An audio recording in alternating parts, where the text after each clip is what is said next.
Revelation chapter 6 opens with a breaking of the seven seals leading into the tribulation. Yes, we see the number 7 again. You will find that in the book of Revelation, the number 7 is repeated over and over and over. You see, 7 is the number, according to the Bible, equated with perfection and completion. And this is the time frame in which the Lord will be pouring his wrath out onto the earth, his perfect and complete wrath onto the earth for the rejection of his son. And thus, the breaking of the first seal ushers in the tribulation. Now, the tribulation refers to a period of time directly after the rapture, when the wrath of God will be poured out onto the earth. The first half of it, the first 3.5 years, is referred to as the tribulation, and the second 3.5 years, the great tribulation. However, we use the term tribulation to mean the entire 7 years. Upon the breaking of the 7 seals, we see the 4 horsemen of the apocalypse, the 4 horses of the apocalypse: the white, the red, the black, and the pale / green, or chloros, as some would say. On the breaking of the first seal, John gets the vision of a white horse with a rider and a crown. Now, the Bible speaks about a white horse twice in the book of Revelation, in chapter 6 and in chapter 19. And they are 2 complete different horses and 2 completely different riders. In the breaking of the first seal, we see the rider being described as someone who is bent on conquest. The type of crown, if you look at the word in the Greek, it's Stephanos, and it refers to a military crown. And it goes on to say that the rider is someone who is bent on conquest. Now, many people do believe this to be Jesus, but that is incorrect. The rider of the white horse in chapter 19 is Jesus. Let's dive into it for a quick minute.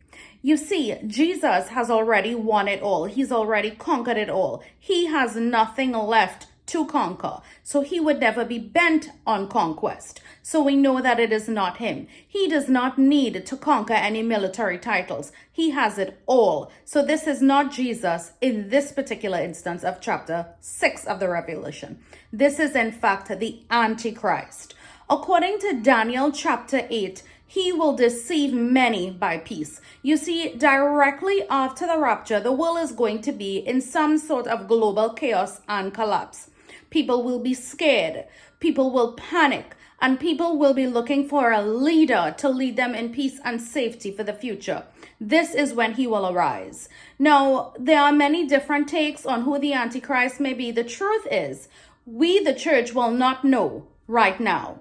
We will only see from the other side while we are in heaven, while we are raptured. We will look down and see who it is then. We will not know now. The Antichrist cannot reveal himself, cannot unveil himself, I should say, until the rapture. Right now, the Spirit of the living God, the Holy Spirit, is the one that is restraining him. After the rapture, during the time of global meltdown, global collapse, this is when this false leader will rise on this white horse. Now, this is not a literal white horse.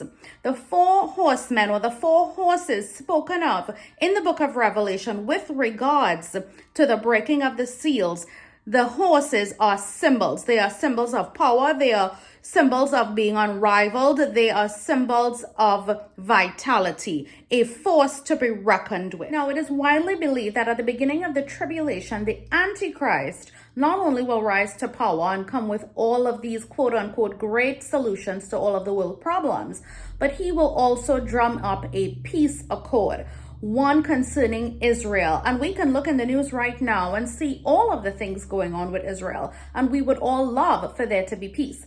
So he will come up with a peace deal, a peace treaty, if you will, but this will only be a disguise. This will be fake, as he is a fake. He is the son of the father of all lies, the son of perdition.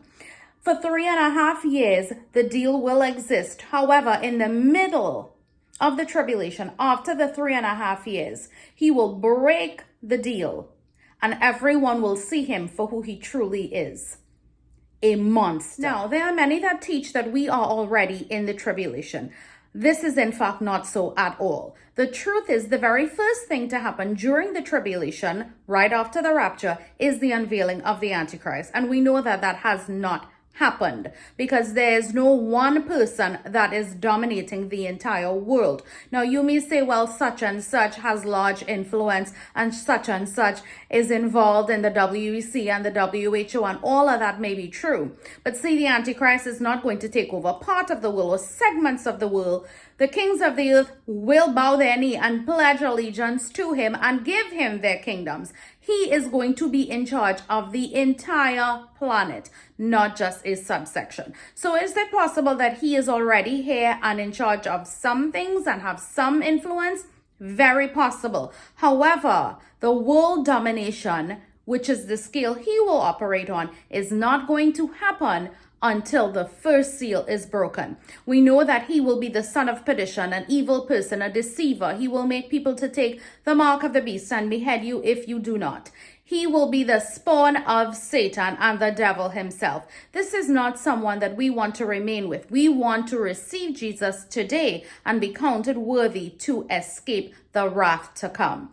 And thus concludes this particular session on the white horse, the rider thereof, and the breaking of the first seal. Next time, stay tuned. We'll go into the second seal.